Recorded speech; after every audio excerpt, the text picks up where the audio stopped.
Jai Sri Ram. Pranams to everyone. Can you hear me clearly?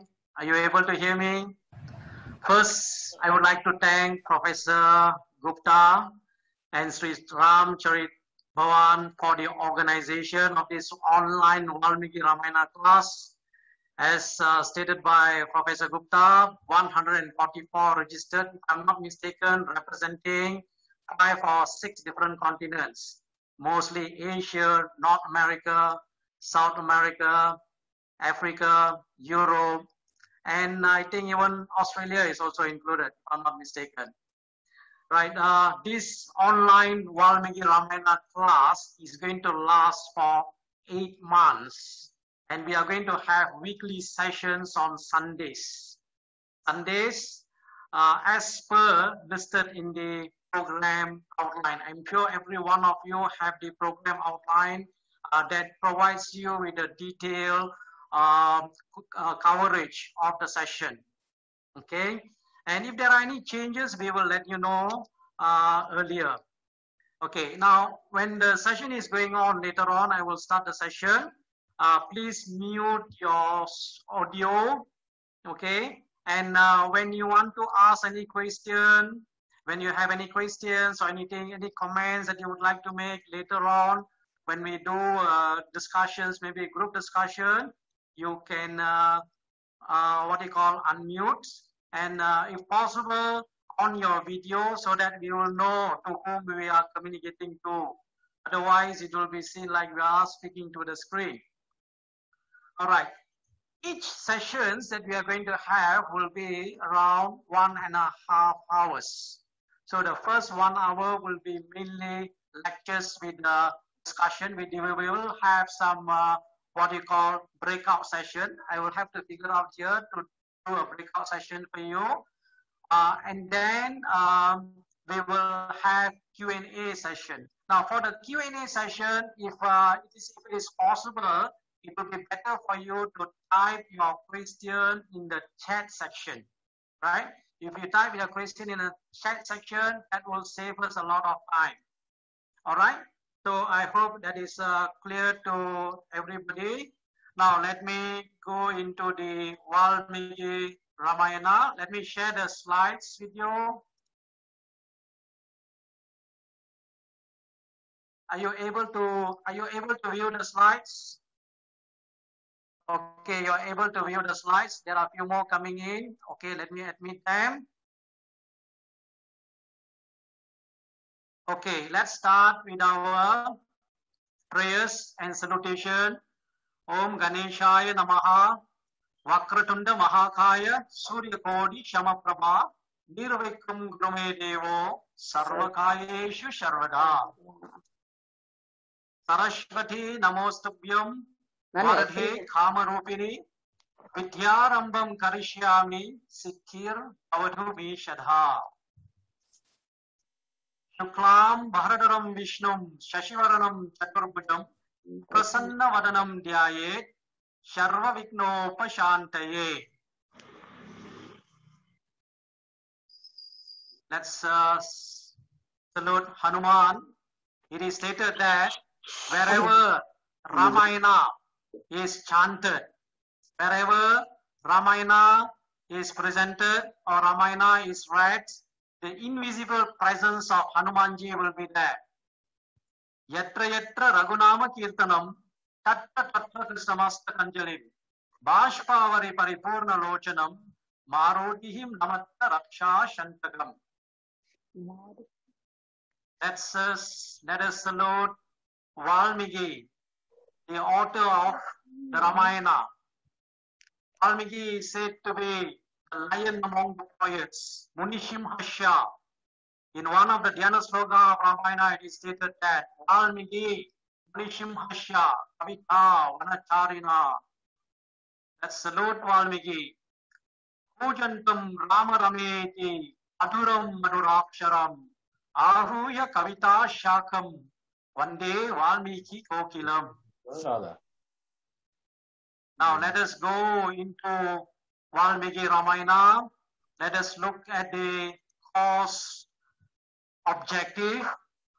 We are going to go with this course online session for 8 months. So it is very, very important in the beginning, before we start any task, any project, or even any studies, we need to clearly know what is the purpose, the objective of this session. The objective of this session is to introduce Valmiki Ramayana as an important scripture in teaching human values and development, and for us to learn lessons in life in dealing with crisis. We all are facing crisis. Throughout the world, we face a crisis today. So Ramayana is also relevant for us in dealing with this crisis. Dealing with the crisis in this digital world, we can learn a lot from various characters of Ramayana. Ramayana is a very important scripture apart from Mahabharata.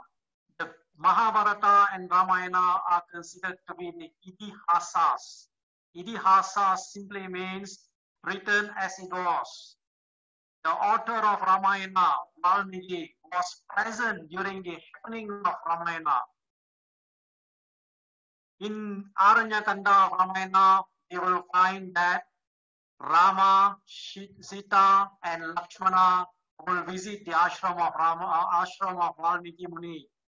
And we will also find Valmiki in the Uttarakanda of Ramayana as well, when Sita will stay at the ashram of Valmiki and Lava and Kusa will be born at the ashram of Valmiki. So very important for us to know clearly what is the purpose, the objective of our session. Now the methodology, how I'm going to deliver this session, I'll be using PPT, PowerPoint presentation. 1 hour will be lectures, and you will have interactive sessions, interactive lectures, followed by group discussion. I will see how we are able to do a group discussion if it is possible. We will do in a breakout, there will be a breakout session.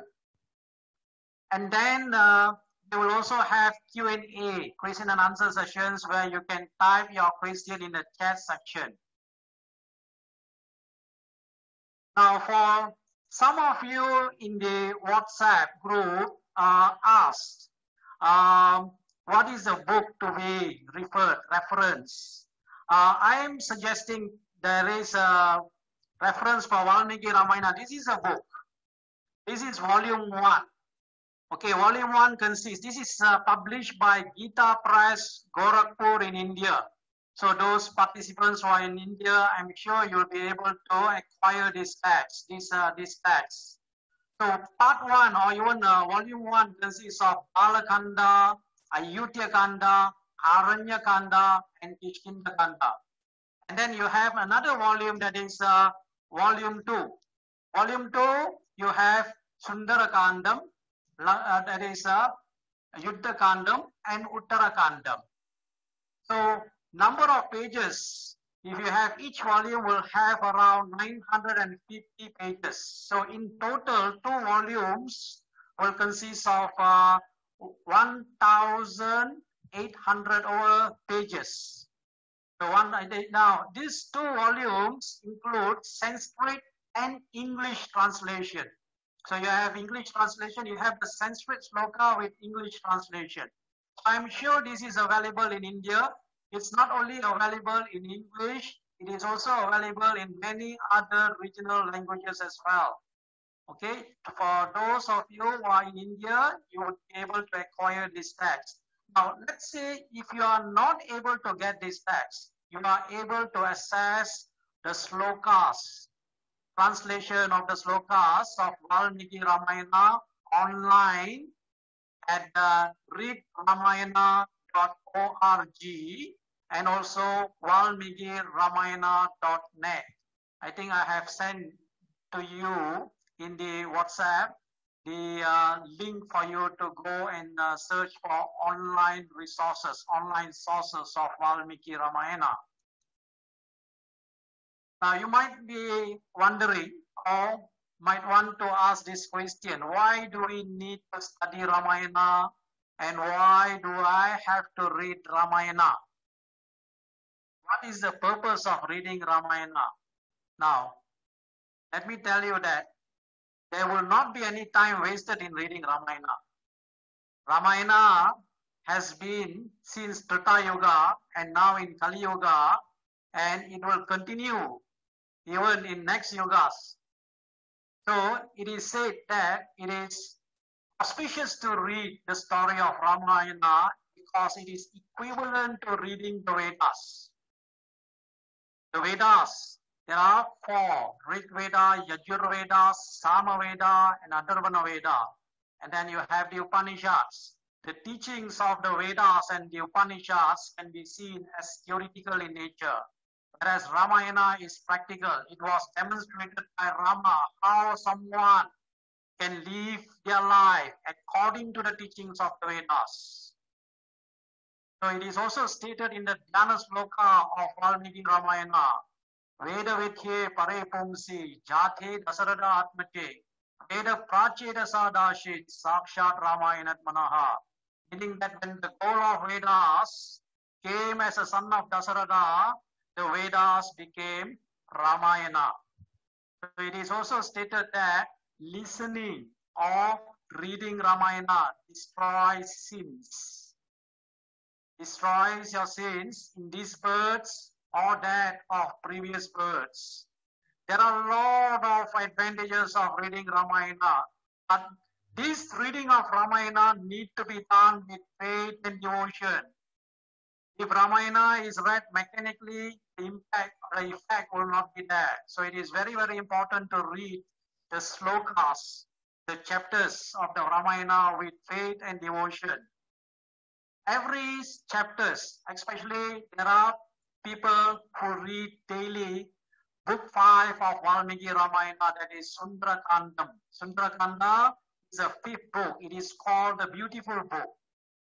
Many of the chapters in Sundarakanda, if you read with devotion, you will be able to overcome any crisis, any difficulties in life. For example, I know a friend of mine who lost something of value, and he started reading Sundarakandam, chapter 15. Chapter 15 of the Sundarakandam is a chapter where Hanuman will discover Sita in Ashokavana. From Simsupatri, he will be able to recognize Sita. He used to search and search throughout Lanka. He was not able to find Sita. He himself was in distress. He was even contemplating of committing suicide. If you look into those chapters, chapter 11, 12, 13 of the Sundarakanda of Srimad Valmiki Ramayana. In chapter 15, he found Sita. So that friend of mine, he continuously read that chapter. Every day he used to read chapter 15 of the Sundarakanda, and he managed to find things that he has lost before. So it is beneficial, but what is necessary, what is needed is that you need to read with devotion, faith and devotions. That is very important. Thirdly, people will be delighted when they read Ramayana. Ramayana is a scripture. It's a scripture that is very powerful, that can change life of people. Even by chanting the name of Rama, he started chanting Mara, Mara. Mara turned into Rama. Transformation took place in the life of Harit, or even called Ratnaka, that is Valmiki. He became Valmiki. So in Ramayana, Dharma is nurtured, and it teaches us ideal behavior, ideal son, ideal father, ideal husband, ideal brother, ideal friend, even ideal enemy. And Ramayana will also be able to, if you read with faith and devotion, overcome your mental diseases or even destruction of any fears that you have within you. As I said to you, Ramayana is the essence of the Vedas. As it is stated here, Veda by itself was revealed by sage Valmiki Muni in form of Ramayana, and Rama, the goal of Vedas, came as son of Dasarada. Remember the Dhyana Sloka that I have chanted earlier. Veda Vidhye Pare Pumsi Jate Dasarada Atmache Veda Pracheta Sadashit Sakshat Ramayana Manaha. So Ramayana of Valmiki. Valmiki Ramayana is the Mool Ramayana, the original Ramayana. And from Valmiki Ramayana, we have many other Ramayanas. We cannot keep an account of number of Ramayanas are there in the world today. But in India, if I'm not mistaken, every state have their own Ramayana. You have your original Ramayana. You have Ramayana in all the languages in India, apart from Ramcharitmanas by Goswami Tulasidasa. You have Ramayana in Tamil Nadu. You have Sri Ramavataram by, or even it is called Kamba Ramayanam. Then you have in Kerala, you have this Adhyatma Ramayana by Tinkattu Yulutachan. In Andhra, you have this Ranganada Ramayana. In Bengal, you have the Kritivasa Ramayana. So Ramayana has even traveled out of India. And all the countries in the Southeast Asian nation, they have their own Ramayanas. In Thailand, it is called Ramkien. In Indonesia, you have one of the oldest Ramayana that is called Kakawin Ramayana.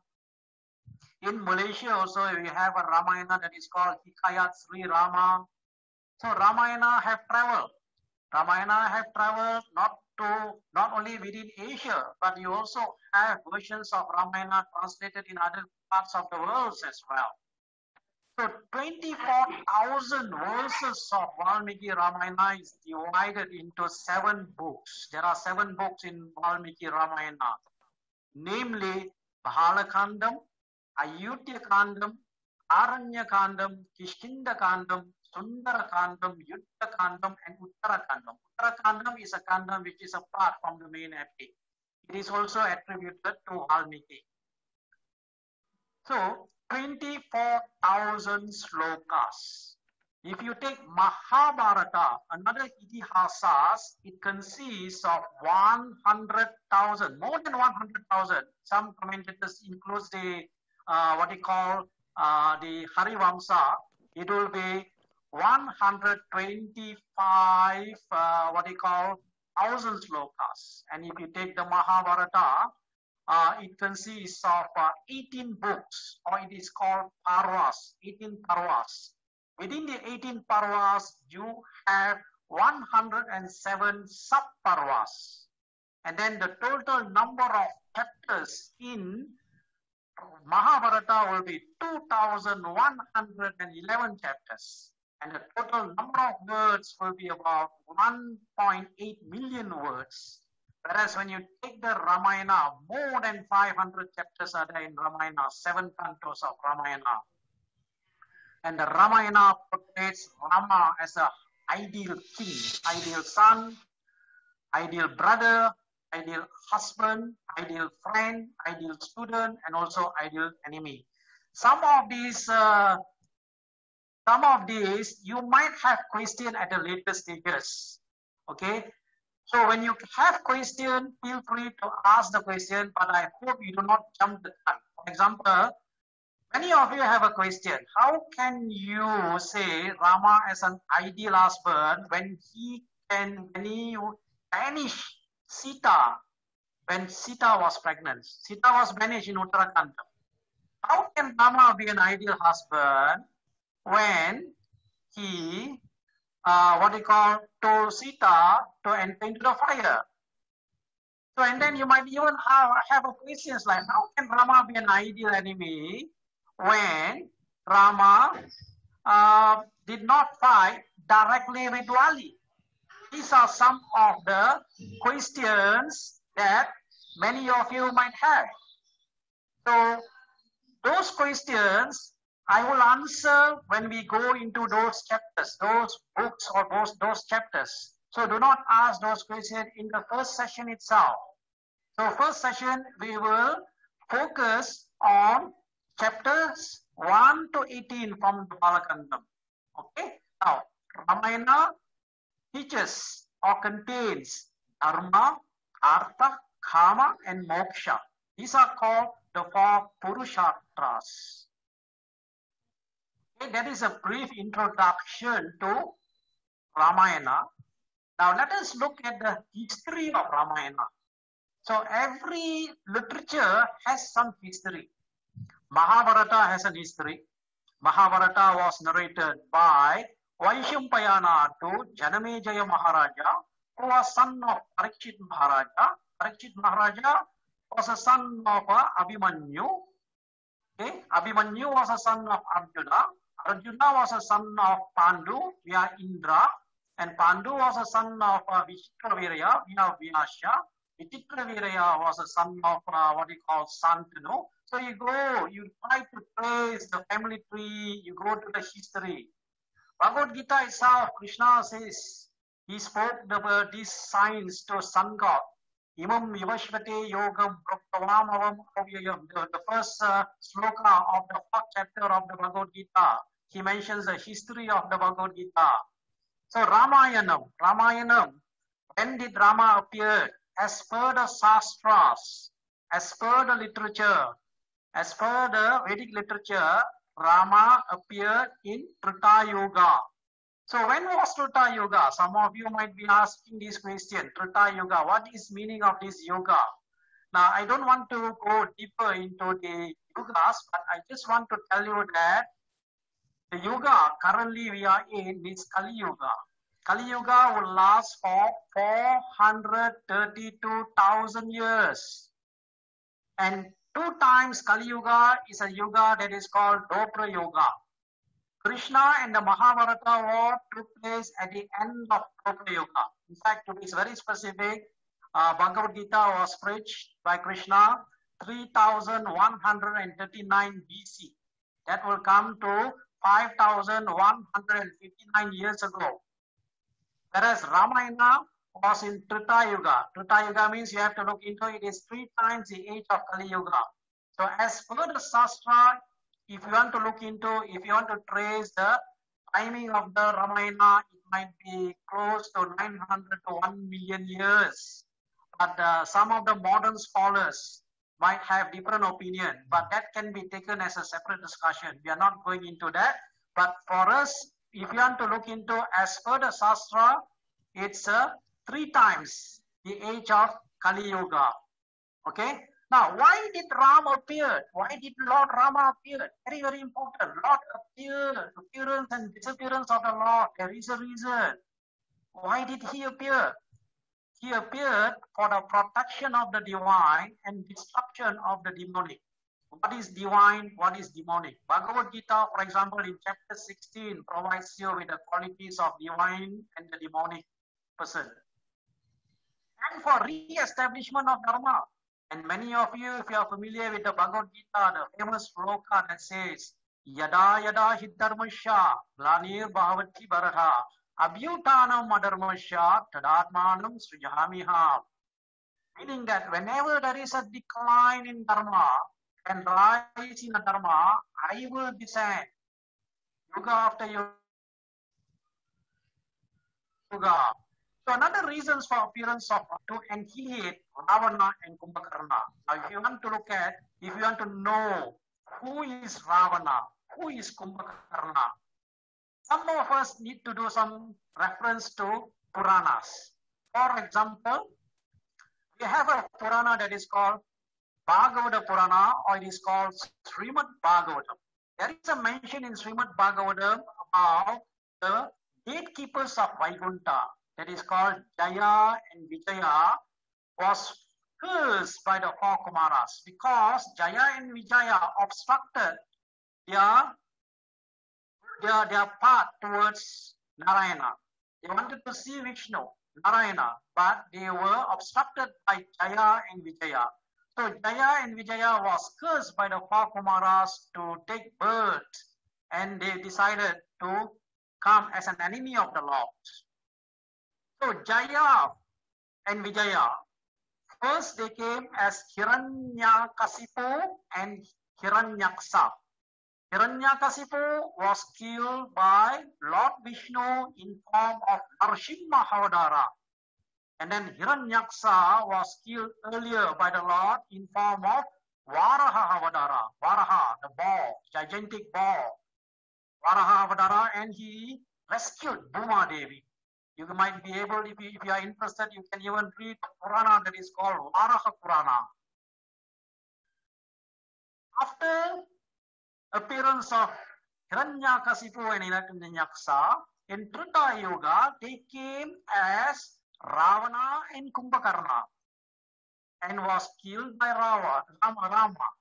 And then later in Dwapara Yuga, they came as Sisupala and Dantavakra. Sisupala and Dantavakra was killed by Krishna.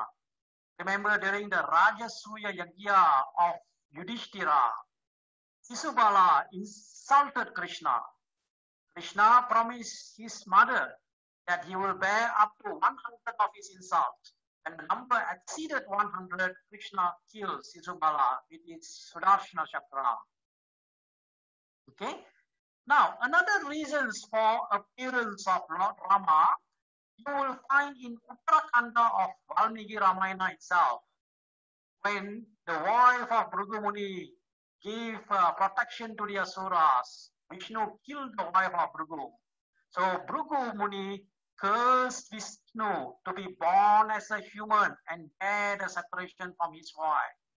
This is why you find that Rama has been separated from his wife. Many times, even after the coronation, he was separated. When Sita was sent to Valmiki's ashram. So you need to understand the history. Whatever studies that you embark, know the background, know the history. Okay, every literature, whether you are looking at the Ramayana, whether you are looking at the Mahabharata or the Puranas, like Puranas, for example, if you take the Bhagavata Purana, also have the history. Bhagavata Purana is a narration between what you call the dialogue between Sukha, Maharishi Sukha with Parikshit Maharaja. All right. Somebody have a question. Okay. I will, at the end of the session, what I will do is that read the chat section and then I will answer your questions. Okay. So let me go on with the deliverance of the session 1 because our time is limited. We have 1 hour and then about 30 minutes later on for Q&A session. So what we will be covering in session 1, lesson 1 from Valmiki Ramayana. So what we will be covering? We will be covering 18 chapters. Not all the chapters we are going to look at in detail. But some of the chapters we will look at a bit more depth, especially certain slokas. Okay, so chapter 1 is a summary of the entire Ramayana. Chapter 1 starts with the appearance of what we call Narada Muni to the hermitage of Valmiki. And then Valmiki will pose a question to Narada. And the answer to the question of Valmiki by Narada will be the Ramayana in brief, in summary. And then chapter 2 will move into 2 and 3 will be the divine guidance given to Valmiki to compose the epic. And then he will teach the epic to Lava and Kusa, sons of Rama and Sita. And Lava and Kusa will start to sing the epic Ramayana. And Rama himself called Lava and Kusa to Ayodhya. And then Ramayana was narrated in front of Rama. In front of Rama, Bharata, Shatrugna, and Lakshmana. All of them listened attentively to Ramayana. Then Ramayana started with the description of the Kosala kingdom, city of Ayodhya. That will be in chapter 5. Chapter 6 about description about the city of Ayodhya. Ayodhya means unconquerable. Ayodhya was described just like Vaikuntha. There is no anxiety at all. We will come into that part later on when we move into chapter 6. Chapter 7 is all about the nature of the ministers, qualities of the ministers of Dasaratha. And then chapter 8 will go into the yagya that he proposes to perform for the progeny. And then chapter 9, 10, 11, 12 up to 13. Okay. Can you see? I'm not able to, sorry. Okay, let me share the screen again. Okay, chapter 9 to 12, sorry, 9, 12, sorry, 9, 10, 11, 12, 13, 14, and 15 is about story about Risha Singha, how Dasaratha will bring Risha Singha to Ayodhya. In fact, Risha Singha is his own son-in-law. Okay, how Risha Singha can be considered as a son-in-law? Son-in-law is described in the Valmiki Ramayana itself. We will come into that part later on. And then he will perform the yagya, Ashwamedha yagya, and then Putra Kameshti rituals. And then the, what you call, Yagya Purusha will come with a bowl of, what you call, dessert. And the Dasaratha will distribute among his queens. And at the same time, Brahma will order the Devas to come in form of Vanaras. Okay, let us start looking into chapter 1. I'm going to spend more time looking into chapter 1, sloka 1 up to sloka 4, because this sloka 2 to sloka 4 especially is a question that was raised by Valmiki to Narada Muni. And the answer given by the Narada Muni is what the entire Ramayana is all about. Okay? Now, the Ramayana starts with the word tapa. Tapasva yaya niratam. Tapashvin vakvidam varam. Naradam paripaprapcha. Valmiki Munipungavam. Tapa means like an austerity. Nothing in this world is obtained without austerity. Austerity means you do a severe tapasya if you want to get something. Now, let's look into sloka number 2. Sloka number 2, it reads the following. Konvashmin sampratam loke gunavan tasya viryavan dharmatnyasya kritatnyasya satyavakya dudavradaha. So, translation is here. Valmiki is asking a question to Narada, who in this present world is a person of great qualities. See, you might be wondering, it is about qualities. What are the qualities? Quality itself in this context means Saushilya, Kalyana Gunas. It is called Kalyana, auspicious qualities. What are the auspicious qualities of Rama? Quality itself is in quality. So he says, great quality, great warrior. Warrior means somebody physically is strong and also mentally strong. There are people who might be physically strong but might not be strong mentally. And there are also people in this world, mentally they might be strong, but physically they might not be strong. So great warrior. Rama, he said, great warrior, both physically and also mentally. Third, he says, noble of dharma, one who follows the path of virtue. Dharma, if you want to define in English, it is very difficult to get equivalent words. It is not easy, but it can, depending on the context, it can mean, dharma can mean virtue, righteousness, religion, duty. In the Mahabharata, it says dharma means dara iti dharmaha. That which sustains everything is called dharma. And Rama not only knows of dharma, it is said he is the embodiment of dharma. For example, there is a verse that says Rama Vigravan Dharma. Anybody knows who said this sloka in Ramayana? Rama Vigravan Dharma. If you know, you can type in the chat section. Ramo Vigravan Dharma. Anybody know who said that? Anybody? We don't get an answer. Okay. The one who said Ramo Vigravan Dharma was Maricha. Maricha, in order to dissuade in order to dissuade Ravana from getting into conflict with Rama, he was saying that one of the words he said was Ramo Vikravan Dharma. Rama is the embodiment of Dharma. Okay? And number 4, who remembers and is grateful for the help received. Gratitude. Ramayana, you can find several incidents in the later chapters about gratitude. The one that many of you can remember is that the gratitude, the gratefulness of Mainaka, the mountain Mainaka.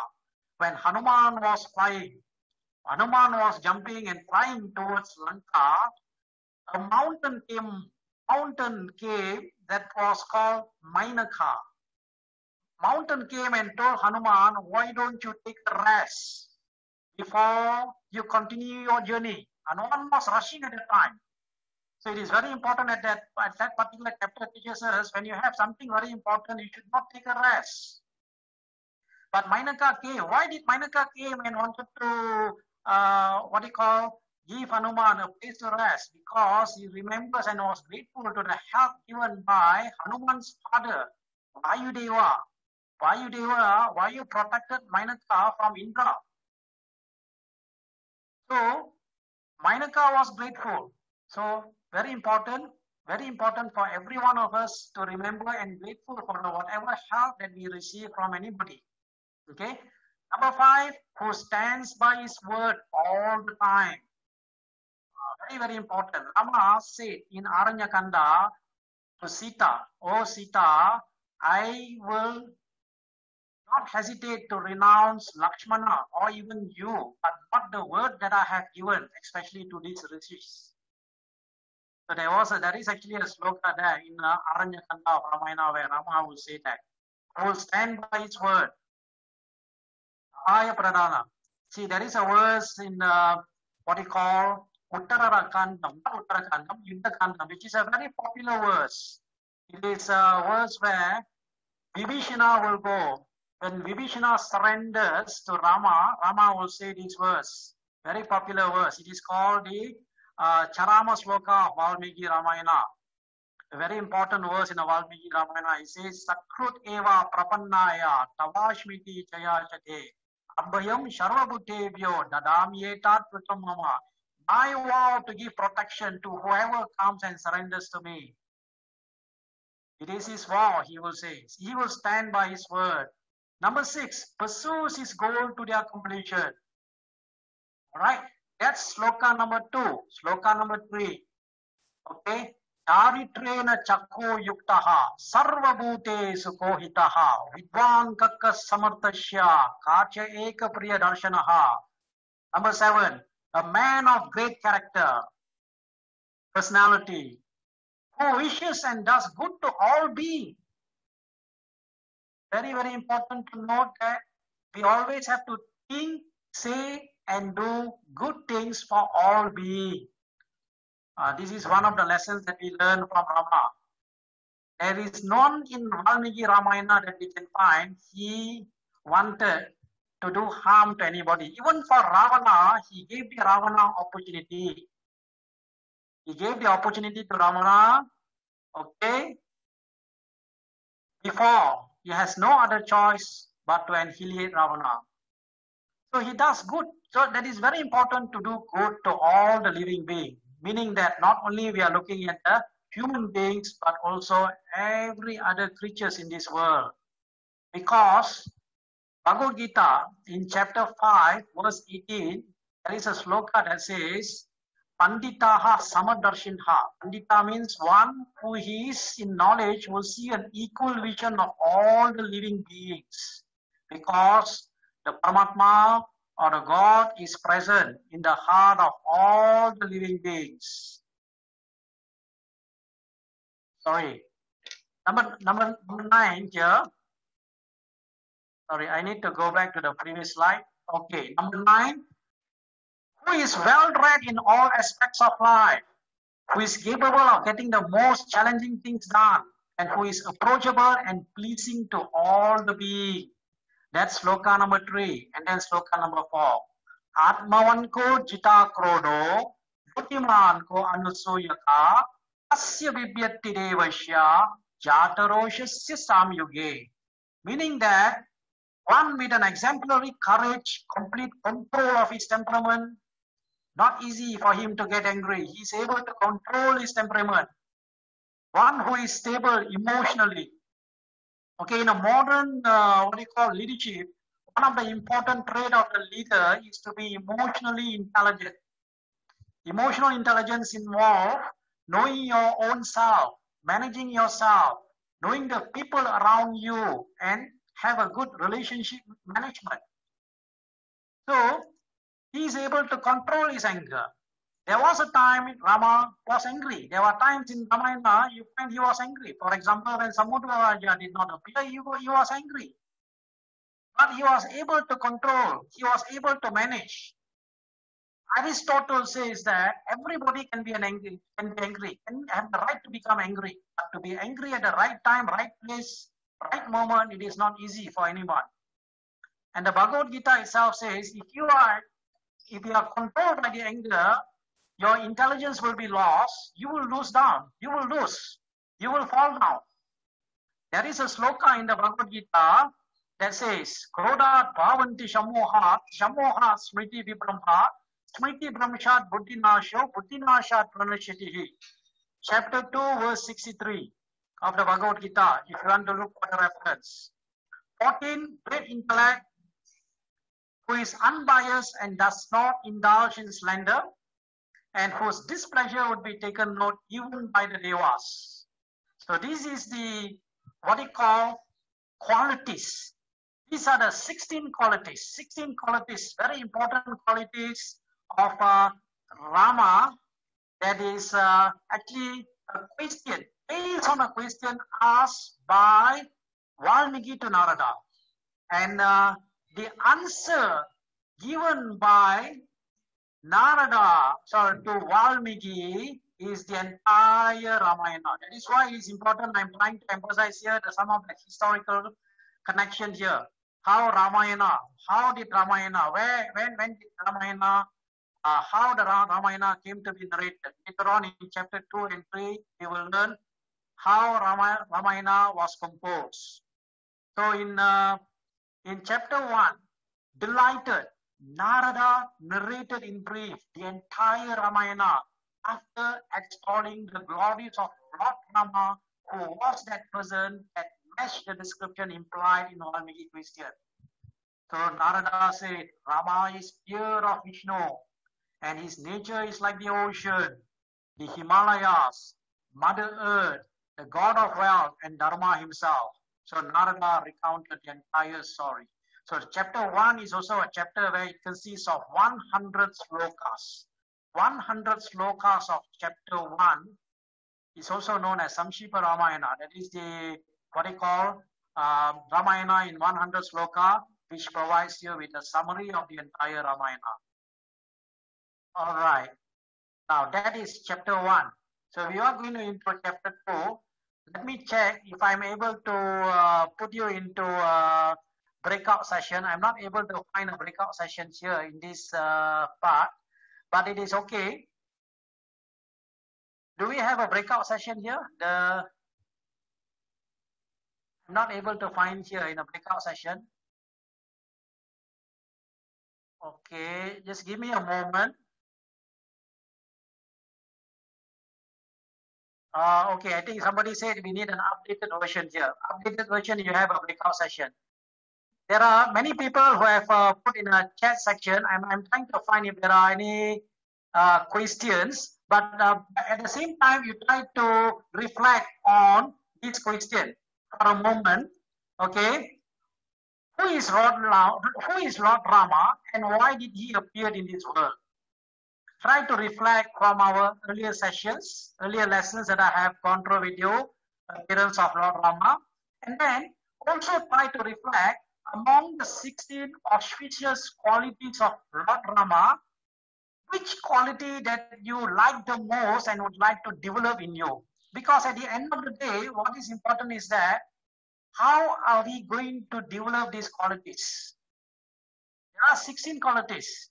It might, even if it is not possible to take all the, what you call, all the qualities, 16 qualities, at least 50% or 60%, that will be great achievement for everybody. Okay. Let me, okay, you just reflect for a moment. Let me sort this out.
Okay, I think for today's session, we are not going to divide you into breakout session.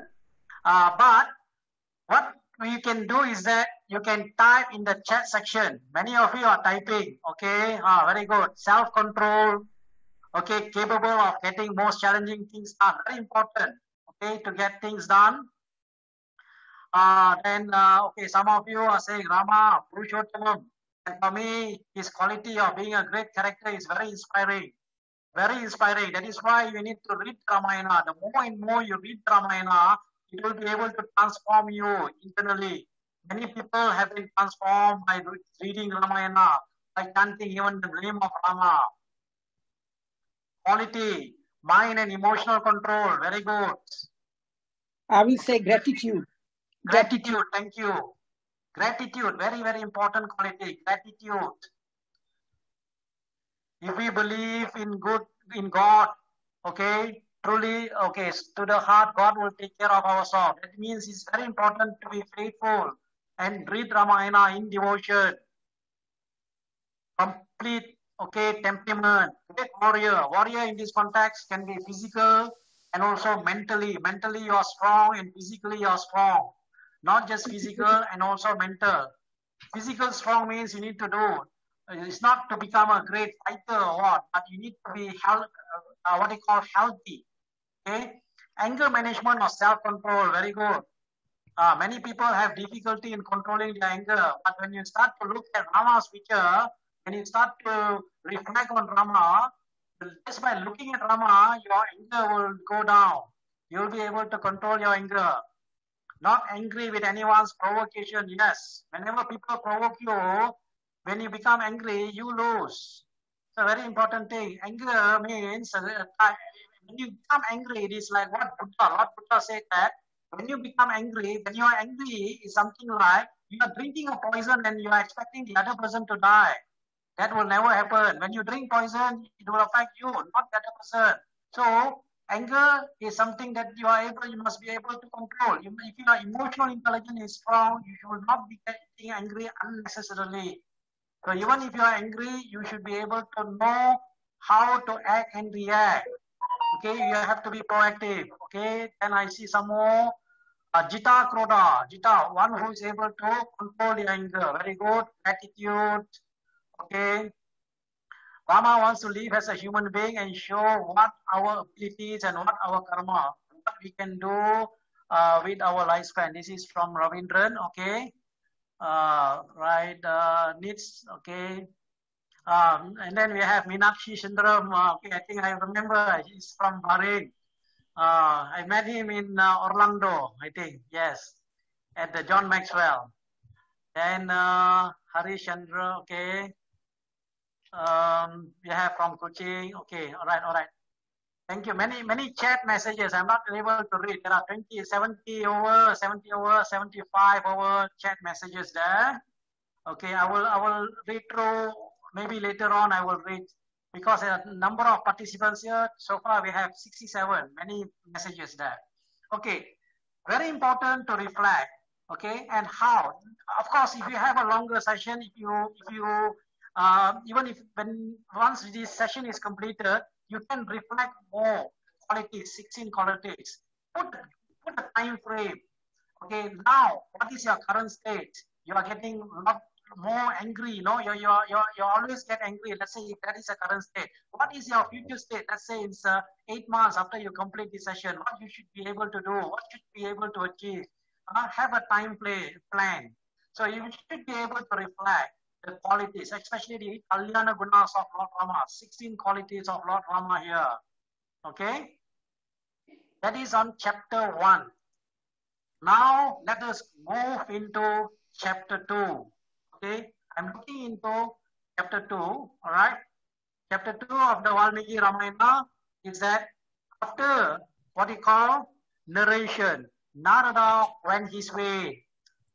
Valmiki with his disciple called Bharadwaja went towards Tamasha river for his noon bath.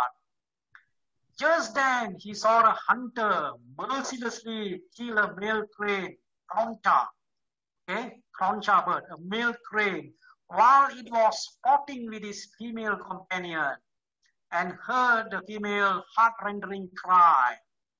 Overcome by pity and angered by hunter's heartless cruelty, Valmiki utters a curse. You see, Valmiki also became angry, and then later he reflected why he became angry. Suddenly he got angry because he saw the hunter killing the bird, killing the, what do you call, the crane, male crane. So he cursed. That this is actually where the famous sloka of Valmiki Ramayana, it is also another famous sloka, Anichara Pratishtantam, the famous sloka. Say, for this sin, you will lose your peace of mind for countless years. And then later, regaining his composure at once, Valmiki regretted the curse.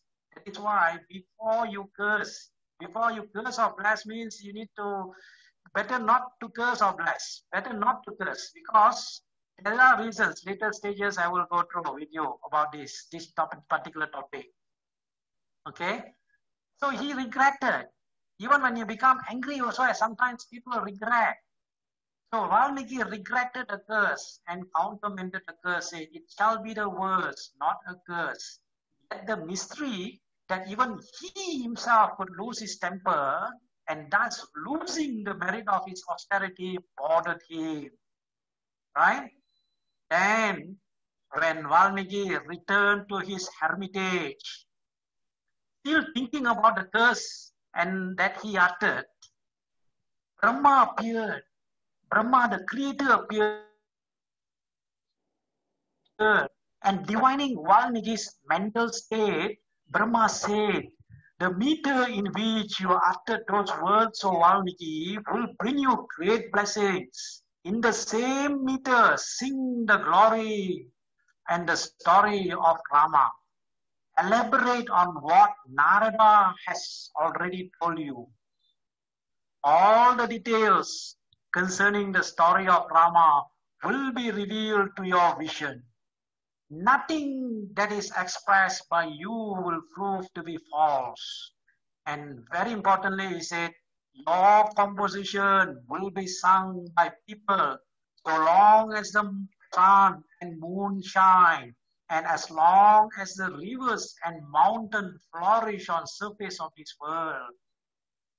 A very famous sloka says, Yavat stashanti giriyaha saritasya mahitale Tavat Ramayana kataha lokeshu pracharishate. As long as rivers and mountains flourish on the surface of this earth, Ramayana will be sung. This is what Brahma has said, and Brahma has blessed Valmiki. But you can also look at this verse another way around. Rivers and mountains will flourish on the surface of this earth as long as Ramayana will be sung. Not Ramayana will be sung as long as rivers and mountains flourish on the surface of this earth. So Ramayana has been there since Treta Yuga until now. It will be around. Even when we are not around, Ramayana will be around. Just like Mahabharata, Bhagavad Gita will be around. All these literatures, the composition by Valmiki, even though many people have read Ramayana, many people have known Ramayana. In fact, even you have read Ramayana. You know what the Ramayana yet you want to reread the Ramayana. People read and reread the Ramayana because a lot of lessons, a lot of values people are able to extract from the Ramayana as well as the Mahabharata. So Ramayana, it is not something to be read just like reading a novel or a news.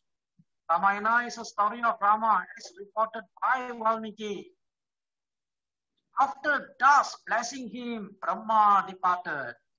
Immediately thereupon, Valmiki began the immortal epic, the Ramayana, in the same style in which he uttered his first verse that was directed towards the hunter. That is what you call in chapter 2. The other chapters I will go through briefly. Okay. Valmiki entered into deep meditation, and his superconscious state, he saw all that took place in the past as clearly as he would see a fruit lying on his palm. The entire story unfolded itself in his consciousness in all its detail, even as to what the characters in the story said or even talked, and how they laughed or behaved. Just like how Vyasa gave the vision to Sanjaya to narrate to Dhritarashtra Maharaja all the happening at the battlefield of Kurukshetra, Brahma gave the boon to Valmiki. Based on the blessings of Brahma, Valmiki was able to see everything. And though its central theme is the detailed exposition of Dharma and Moksha, Ramayana also deals with prosperity, that is Artha, and pleasure, that is Kama, and delights the mind as much as it enlightens the soul. The story of Rama thus unfolded, covered from the birth of Rama to his coronation and later his reign as the monarch. And it consisted 24,000 verses. So Valmiki composed 24,000 verses of Ramayana. It was called originally, right? He wrote Paulashya. Paulashya also refers to Ravana. Ravana, son of Vaishrava, who comes from the lineage of Paulashya. And he taught to Lava and Kusa, the sons of Rama and Sita. And the sons of Rama and Sita, Lava and Kusa, the two youngsters, sang Ramayana among the assembly of sages and were praised. And Rama, on seeing the boys singing on the streets of Ayodhya, brought them to his palace and summons all his brothers and ministers to listen to Lava and Kusa. And Rama himself was in the audience, and soon his mind was absorbed in the narrative. So Lava and Kusa started narrating Ramayana. So you find that Valmiki, if I'm going to look into that particular slokas, Balakanda, chapter 4, sloka 5 and 6, Valmiki saw the virtuous princess Kusa and Lava, who were famous brothers with melodious voice and who were living in that hermitage, seeing those intelligent boys with the strong grasp of Vedas. That able sage Valmiki taught them Ramayana to nurture Vedic knowledge. That brings us to chapter 5, description of what we call Ayodhya by Lava and Kusa. Lava and Kusa started by describing a mighty kingdom known as Kosala on the bank of river Sarayu. It is the capital of Ayodhya. Ayodhya means unconquerable city, cannot be conquered. It also known as Sakitpuri. मिल गया मुझे, उन्होंने भेज दिया फिर. Ayodhya, a city which was built by Vaivashta Manu himself, the first ruler of the world during the present cycle. So you have Vaivashta Manu. The first Manu was Swayambhur Manu. So now you have that. Now it is a period of Vaivashta Manu in the current cycle. And then he described the glory of the capital is depicted along the town planning. Town planning, the residents who are happy, devoted to righteousness, learned, and wise, fruitful, and contented with their wealth. Here, Valmiki says that Ayodhya, people in the Ayodhya were happy. What is the outcome of a good kingdom? It is people must live in happiness. See, the role of the king, the role of the leader is to make sure people are happy. In Artha Sastra of Kautilya, also known as Chanakya, he says, Praja Shukke, Shukkam Rajyam. Praja is a people. Praja Shukke, Praja is happy. The king must be happy. So you see, the residents are happy, devoted to righteousness. Righteousness means they all follow the path of dharma. In Rama Avataram by Kamba Ramayana, okay, there is a saying that he says, in Ayodhya, there are shops for so many things that are being sold, that there is only one shop that never exists in Ayodhya. That is a shop for locks and keys, because nobody will lock their house. There is no need for lock and keys, because even when the house is open, even if the gold is put outside, nobody will take. No thief in Ayodhya. It was stated that there was no thief. All the residents were happy. All the residents were truthful. Did not speak any lie. There will be another verse in another chapter who will also describe the same thing. They are contented with their own wealth. They don't desire somebody else's wealth. So the riches and happiness enjoyed by the people under the rulership of King Dasaratha, along with the details of its valiant heroes, elephants, and horses will be narrated in this chapter. Actually, this picture of Dasaratha, I was looking for Dasaratha's picture. I checked in Google, not able to find. The only one I am able to find was this Dasaratha who acted in the TV series back in 1980s.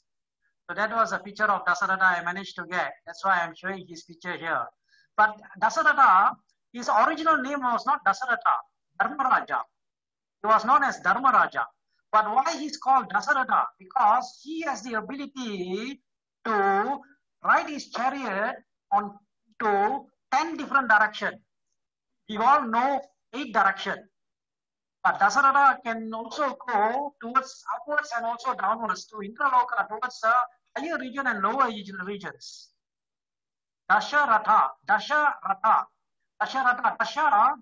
is also a name for Garuda. Ratha is a flag of Garuda. But Dasharatha can also be a name of Vishnu, because Vishnu is the one who takes Garuda as a vehicle and the Garuda as a flag of his chariot. So the next chapter actually describes, chapter 7, Dasaratha had 8 ministers. So the Valmiki Ramayana provides a detailed names of all the ministers. And then it was also mentioned among the preceptors are Vashishta, Vamadeva, and there are also other preceptors as well, other what they call counselors as well. Okay, and what is important here to note for us is the qualities of the ministers.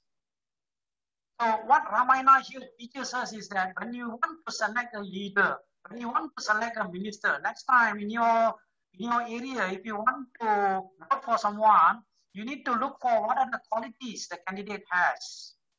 So the candidates, or not the candidate, but the ministers of what they call Dasaratha had all these qualities, divine qualities.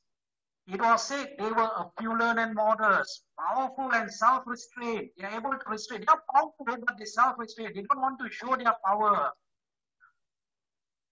They have power, but they don't exhibit their power. They don't demonstrate their power. They are majestic and truthful. They don't speak a lie. They are truthful. Follow the path of Dharma. They were courteous in their manners and always smiling face. They were strict, but never lost their temper, even when provoked. Even when they were provoked, they don't lose their temper. Never greed for wealth. A minister who's never greed for wealth, you are able to find this quality, then the country, the state, the country, in fact, the whole world will be like Ramaraja. In this case, not Ramaraja. This part, we're actually learning about Dasaratha Raja. And then after Dasaratha Raja, who ruled Ayodhya? Anybody knows who ruled Ayodhya after Dasaratha? You can put in a type, like you can type there. Ram ruled because Bharat ruled instead of him. You know, Bharat was supposed to rule, but it was Ram who ruled with his, crown. Thank you, madam. Thank you. It was ruled by Paduka. Paduka, see, Bharata took the sandals, the Paduka Patabhicheka. Paduka was crowned. Bharata ruled from Nandigram is the outskirt of Ayodhya. So Paduka rule. So you have Dasaratha Raja, Paduka Raja, and Rama Raja. Rama Raja you will learn in Uttarakhand. Description about Rama Raja. So they were tactful out of truth. Okay, they were just. They did not hesitate to punish the guilty, even if they are their own sons or relatives. They did not execute even an enemy who was not found guilty. So there will not be any what you call political prosecution. Political prosecution doesn't take place during the Dasaratha Raja, even during the Paduka Raja, or even during the Rama Raja.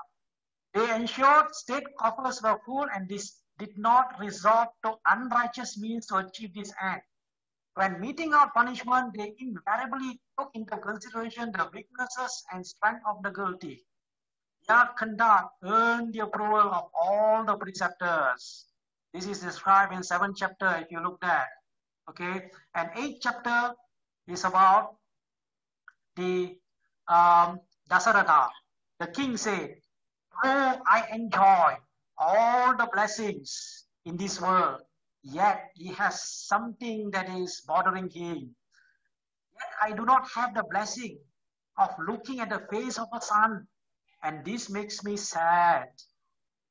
I consider that I should perform Ashvamedha Yagya, horse rides, and the preceptors upholded this, and king thereupon ensured that the preliminary rites connected with the horse ride to be performed by the priests. The ministers and the priests got busy with the allotted tasks. The king then announced his intention to his wives." Okay, how many wives does Dasaratha had? How many wives Dasaratha had? How many wives? I will tell okay, when we go into Ayodhya Kanta, I will tell you. There is a list mentioned in Ayodhya Kanta. Okay, but they had three principal queens. Three principal queens are, yes, three are principal queens. Official are three. Okay, that is Kausalya, then you have Sumitra, and you have Kaikeyi. Okay. Then chapter 9 to 12 will be all about Rishyasingha. Sumantra, the minister. Sumantra is a well-qualified minister. You see Sumantra's qualities of the Sumantras. Earlier chapters also mentions about the quality Sumantra. Sumantara, the minister of King Dasaratha, details the importance of Rishyasingha. Okay, and told the king to go and invite him to do a yagya for him. A yagya that is called Dharmishti Yagya. Rishyasingha is an expert in the field of Atharvana Veda. Rishyasingha is none other than the son-in-law of Dasaratha. So if you read the Ramayana in Balakanda mentions that Dasaratha and Kausalya had a daughter called Santa. Yes. And Santa was given to king of Anga called Romapada. He has an adopted daughter. Romapada has taken Santa as his adopted daughter. King of Anga. Anga is mentioned. Anga is a place where Lord Shiva burned the Kamadeva. Anga, without Anga later in Mahabharata, you will also learn Anga, kingdom of Anga was ruled by Karna. And currently Anga is somewhere in Bengal side, Vanga, Bengal. So the legend of Rishabhsingha. So it is said that Ramapada's kingdom had no rain. So it is said that when Rishabhsingha enters into the kingdom, then there will be rain. So he put out a strategy, send Santa to Rishabhsingha, and then Rishabhsingha followed Santa, and that is another story. That will be detailed descriptions given in this chapter 9 and chapter 10 about the legend of Rishabhsingha. Rishabhsingha is a son of a sage Vibhandaka. Vibhandaka is a son of sage Kasyapa. Kasyapa will appear many times. Kasyapa is also father of what we call Garuda. Kasyapa's wife, Vinata. From Vinata, Garuda and Aruna came.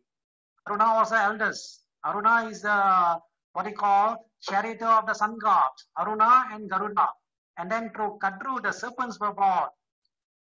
Then Kasyapa through Diti and Aditi. So they also have wife Diti and Aditi. From Diti, Hiranyaksa, Hiranyakapisu, the Asuras all came. So Kasyapa Muni. Okay, is Vibhandaka is a son of Kasyapa Muni. So then chapter 13 to 14. So in chapter 13 to 14 here, what we will find is that King Dasaratha requests Vashishta, okay, to commence the work, and he will instruct, what he call Vashishta will instruct everybody who are involved. Everybody was given the duties.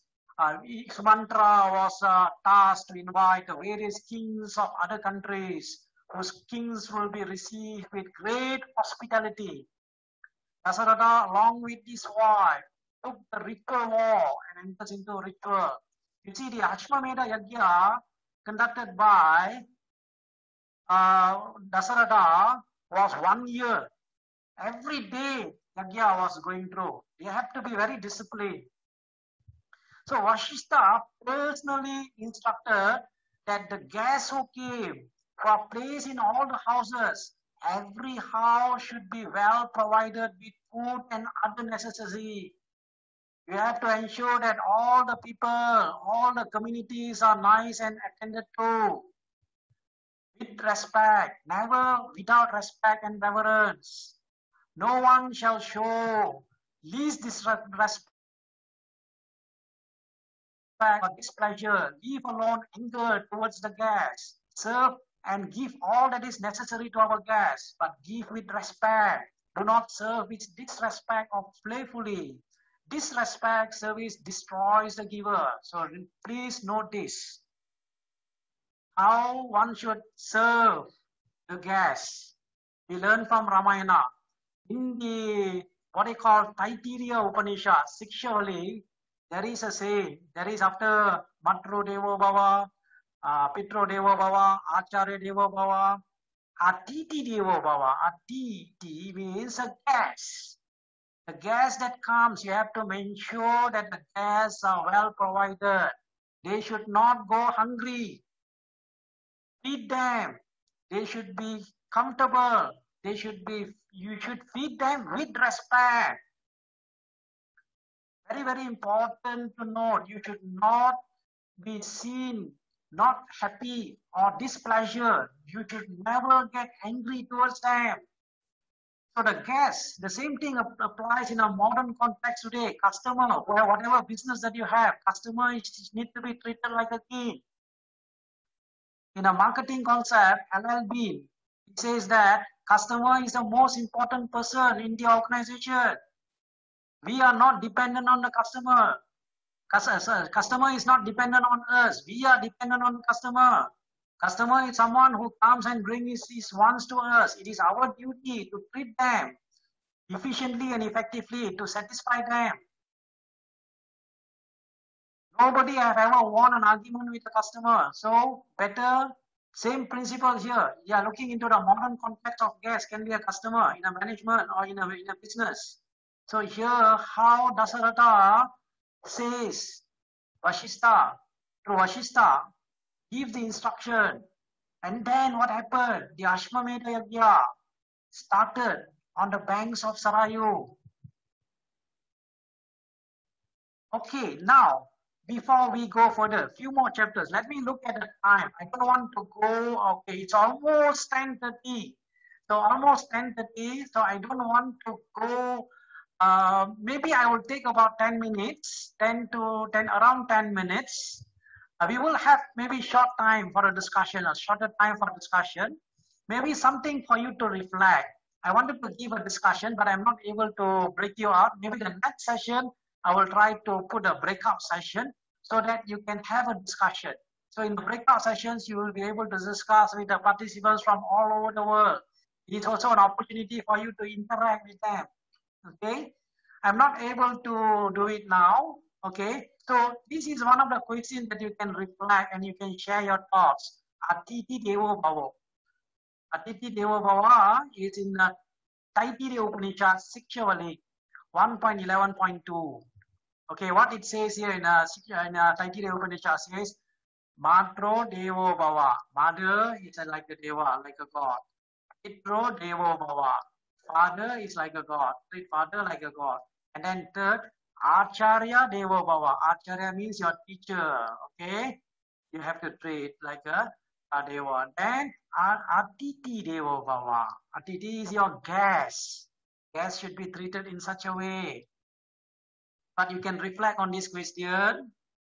What does this mean? Is it still relevant in this digital world? Please share your thoughts. Maybe next sessions we can look into that before we start our remaining chapters. Let me move into few more chapters, but I will go through briefly with you. Dasaratha commenced Putra Kameshti ritual, aiming to beget progeny via sage Rikshasingha. So the celestial being gathered to receive the Hawa from offered in the horse ritual by Dasaratha. At the same time, what happened is that the Devas surrendered to Lord Vishnu. This is the first Saranagati in Ramayana. Surrender of the Devas to Vishnu. They are not able to tolerate Ravana. Ravana cannot be killed by anybody except humans or Vanaras. So they wanted Vishnu to come in form of a human. And Vishnu agrees to incarnate as a human and selects Dasaratha as his father.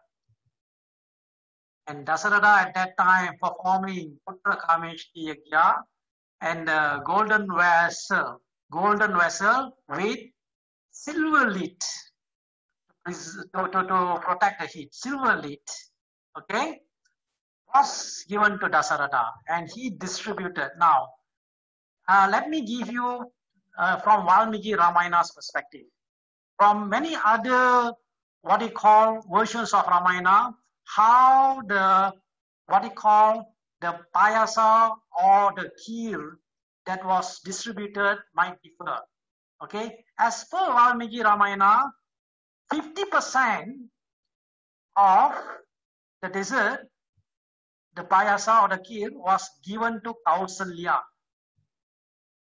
And then the remaining 50%, half of the remaining 50% was given to Sumitra. And then half of the remaining 25%, that is 12.5, was given to Kaikeyi.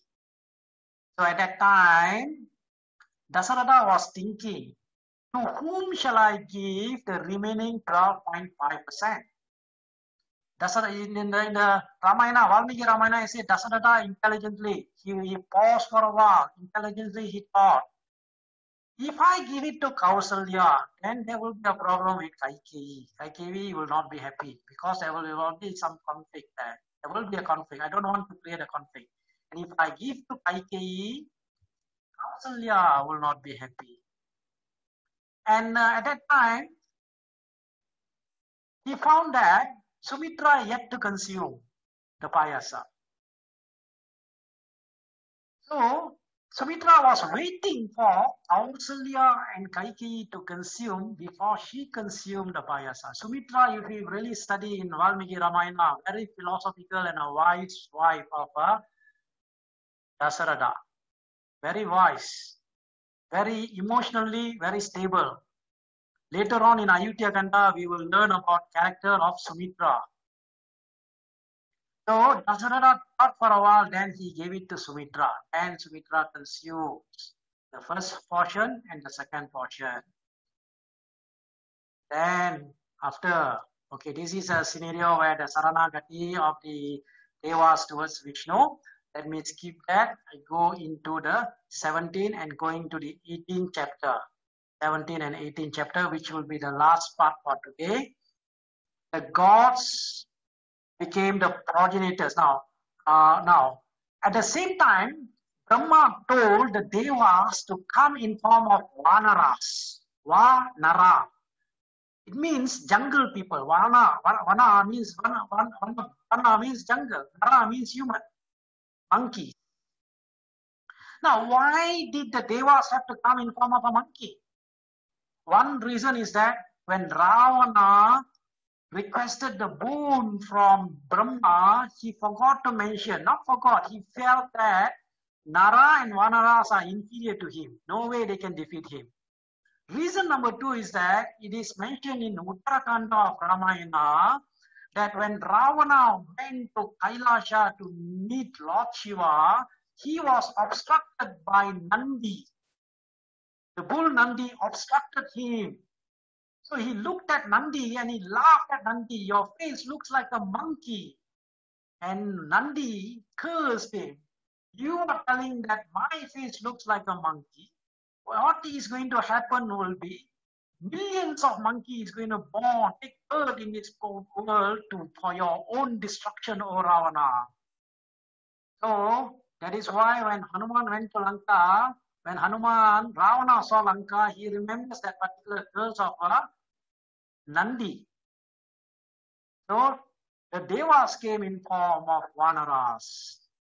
Then of course, after the completion of Vedic rituals, all kings and Rishasingha took leave of Dasarada, and after 1 year, or why 1 year later on, we can discuss that. There is also a time for preparation and all that. Rama, Lakshmana, Bharata, and Satrughna were born. Ramayana not giving too detail. Valmiki Ramayana do not give a lot of detail about the childhood of Rama. Unlike Bhagavata Purana, Canto 10, that gives a lot of description about childhood of Krishna. Krishna Lila is detailed in Bhagavata Purana, Canto 10. But in Ramayana, if you look at Balakandam, it only states their virtues in childhood, like for example, Lakshmana's attachment towards Rama, Satrughna's attachment towards Bharata. Character of Bharata later on we will take in Ayutthaya Kanda when we go through Ayutthaya Kanda. It's also a very important character. Bharata is most misunderstood person. He was misunderstood by his own mother. He was misunderstood by Kausalya. He was misunderstood by his own father Dasarada. He was misunderstood by Vashistha. He was misunderstood by Guha. He was misunderstood by Bharadvaja. He was misunderstood even by Lakshmana. Very noble soul, Bharata. That will take in later part. Okay. Chapter 17 and 18. Okay, chapter 18 describes the childhood of Rama. Not much. Mentioned early education. He was in the Gurukula of Vashistha. There is a book called Yoga Vashistha Ramayana. It is not part of Valmiki Ramayana, a separate book which is very philosophical. but that is not mentioned much in Valmiki Ramayana. And then later, Dasaratha contemplates the marriage of his son, since marrying after completion of education is customary. Later on, next session, I will tell you what was the age of Rama when he got married. What was the age of Rama when he followed Dasaratha? Of course, in Valmiki Ramayana, Dasaratha will tell Vishwamitra, Rama is not yet 16, but what was his actual age? We will learn. So after the completion, when Dasaratha was thinking about marriage of Rama, at that juncture, Vishwamitra arrived at the court of Dasaratha seeking his help. And Dasaratha received him, adorning in high esteem, appearance of Vishwamitra. Rama's education was in Vashishta's ashram. Now Dasaratha is entering Ayodhya and he was received by, Vishwamitra was entering Ayodhya and he was well received by Dasaratha. That's the end of chapter 18. Chapter 18 of the Balakanda of Valmiki Ramayana. That is for lesson 1. Okay? When you come for the next session, we will continue from chapter 19 onwards as in the lesson plan. Okay? If you have questions, now that completes the lesson 1, first lesson of Srimad Valmiki Ramayana, Balakandam, chapter 1 to chapter 18.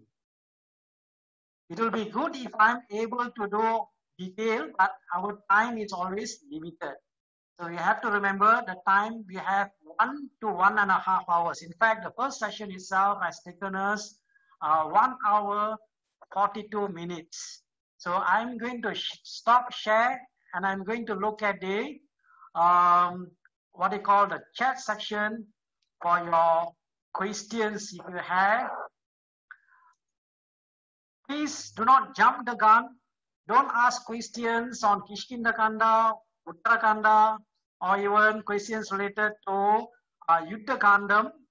Okay, ask questions related to Balakandam, chapter 1 to chapter 18 as we go on. Okay, there are some popular, frequently asked questions in Ramayana. What are the frequently asked questions? Number 1, that is relating to Vali Vadam, killing of Vali. Second, Agni Pariksha of Sita. Third is that Sambuka incident in Uttarakanda, Sambuka. Fourth is that Rama banishing Sita. Alright? So, this is what we call some of the frequently asked questions. I see there is one question. Many people ask questions, but I am able to read one by one. So, could you point regarding the name? Dasaratha's original name, Dharmaraja. But he is known as Dasaratha because he is able to drive his chariot into 10 different directions. But Dasaratha can also mean a name of a Vishnu. Vishnu has many names. Vishnu's Shastranama you have Mahabharata, Bhishma Gita, Mahabharata. Now, there are many names for Vishnu. Dasaratha, one who rides on a flag of in the chariot of Garuda. Garuda is known as Dasa, also known as Dasa, Garuda. Now, childhood of Valmiki, there is a question here. Childhood of Rama and brothers not detailed in Valmiki Ramayana, but you might find in other versions of Ramayana might be yes. Like for example, in Tam Ramayana, Rama during his childhood used to play with a mud ball, and he used to use his what do you call? He used it as an arrow. Use his bow, and it will once it hit the mantra. And mantra, due to that, she said, "Wait, now you are playing with me. There will come a time when you know who I am." That was what mantra. And then mantra, what do you call? The rest, of course, you know, Ayodhya Ganda. We will come into that part later on. Childhood of Rama is not described much. Okay, there are some questions here. Many versions of Ramayana. Okay, Now, other versions of Ramayana have not been what you call not a translation but transcreation of Ramayana. There is a difference between a translation and transcreation. Like if you take Goswami Tulasidas Ramcharitmanas is transcreation. Kamba Ramayana, Sri Rama Avadaram is also a transcreation of Ramayana, not a translation of Ramayana. So there are so many questions. I'm not sure whether I'm able to answer within a time frame. Okay. Now, Ashwamedha Yagya, this one, when you're looking into Yagya, in those yugas, Yagya in the yugas are different. Kali Yuga might not be, people may not do. Kali Yuga, okay. People don't do this in Kali Yuga. By right, they should not do. Because they say in Kali Yuga, just by chanting the name of the Lord is a great Yagya, Nama Sankirtana. That is, chanting the name has same effect, just like in temple worship in Dwapara Yoga, or even sacrifice done in a Treta Yoga. Even when you read Ramayana itself, is equivalent to doing Ashwamedha Yagya or Great Yagya. There is a Palasruti or even benefits of reading Valmiki Ramayana. There are many. Later on, as we go on, we will know. Reading the Sastra itself will give you an equivalent to doing great yagyas. In fact, the sloka earlier, I will share with you this sloka, this one. This particular sloka, this is a summary from Vishnu Sahasranama. After hearing Vishnu Sahasranama, Parvati will ask Lord Shiva 1,000 names of Vishnu Sahasranama. Is there a summary to that? Lord Shiva will say this: Sri Rama Rama Rameti Rame Rame Manorame Sahasranama Tatulyam Ramanama Varanani. Lord Shiva will tell Parvati that just by chanting the name of Rama Rama Rama is equivalent to chanting 1,000 names of Vishnu. That is why it is important to constantly in your tongue the name of Rama, keep rolling Rama, Rama. Just like whenever the name Rama is chanted, invisible presence of Hanuman will be there. So just like even though in a digital world you can say invisible presence, if you are full with devotion, if you read with full devotion, if you think with we are faithful and full devotion, yes. Hanuman is there. Yatra yatra raghunama kirtanam, tatra tatra kastamasta kanjalim, ashpavari paripurna lotanam, marutihim namatha vaksha shantakam. Wherever the names of Lord Rama is chanted, you'll be able to see the invisible presence of Hanuman. Hanuman will be there with tears of devotion. This is what it is stated in the Jnana Sloka of Srimad Valmiki Ramayana.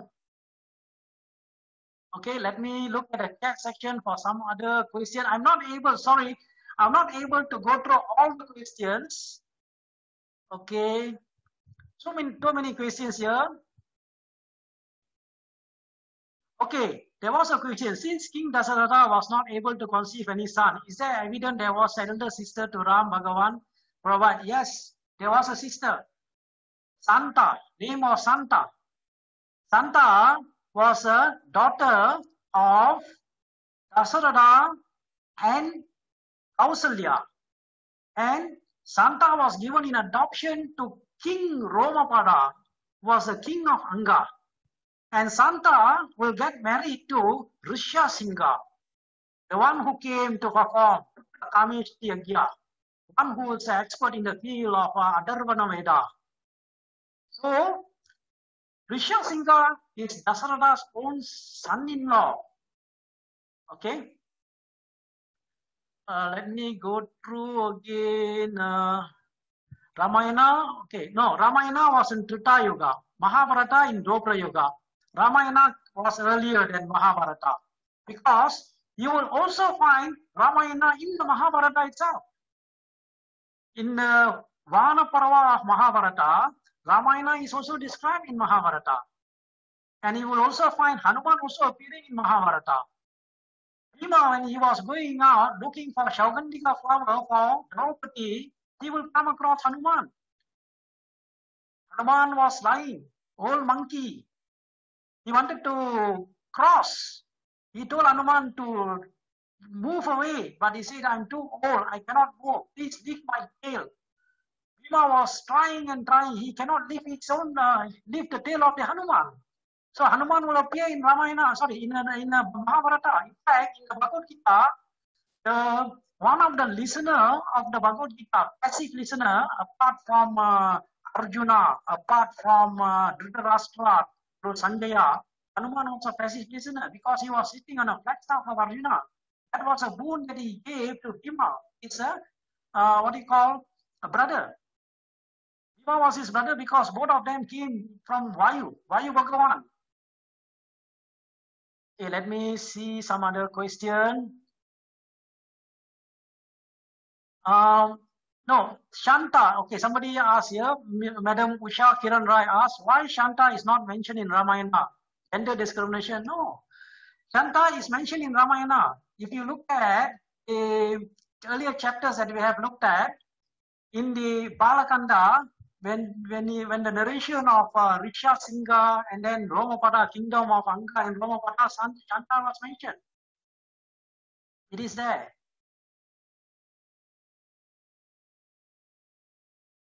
Let me go up. I'm trying my level best to answer every question. Okay, according to few historians, Ramayana, Mahabharata, no. Ramayana happened earlier than Mahabharata. Ramayana not, because there are a lot of incidents I can narrate you from historical point of view too. Mahabharata is history.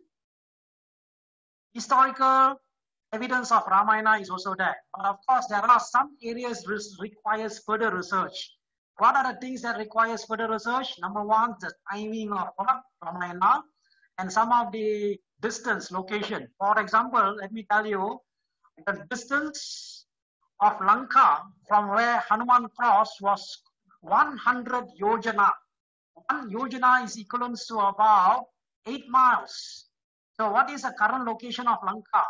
So there is a question now whether the current Lanka that is called Sri Lanka was a Lanka of Ramayana. There are all separate areas to be explored, separate areas. But that Lanka might have been submerged because there is a chapter on Trijita's dream in the Sundrakanda that Trijita will mention about all the things that are happening in to Lanka. One of the things Trijita said is that Lanka will be submerged in the ocean. So whether that Lanka or this Lanka, it is again back to what they call research. Mahabharata, we can see research findings are there. Dwaraka that has been submerged, and then many findings are there. Okay, there is a question. Why daughter of Dasaratha was adopted for all the sons? Okay, okay, all right. Why there is no mention in the Valmiki Ramayana? What we learn from the Valmiki Ramayana, what is narrated in the Valmiki Ramayana is that Santa was given in adoption to Romapada, king Romapada.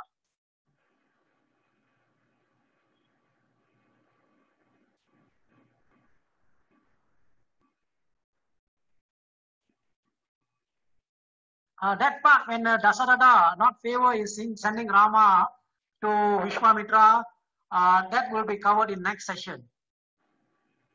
Sorry, there are too many messages. I'm not able to read all the messages. But I need to ask Professor Gupta if I have time. If you have time, I can go through. Otherwise, what I will do is that I will look at some of the messages. I think the recordings will be available. I can look at some of the messages, and then next session, before we start our next session, I will try my level best to answer. You see, let me tell you straightforward. I am not an expert in the field of Valmiki Ramayana. I consider myself as a student of Valmiki Ramayana.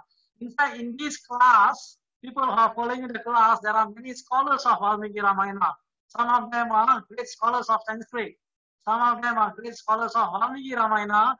In case if I'm not able to answer those questions, they will be able to answer these questions. Professor Gupta is an authority in the field of Ramayana, Ramcharitmanas and Valmiki Ramayana. So there are many scholars. So In case if I'm not able to answer some of the questions, in fact, if you want to look from the other versions of Ramayana, yes, many scholars here who are assembled here will be able to answer those questions.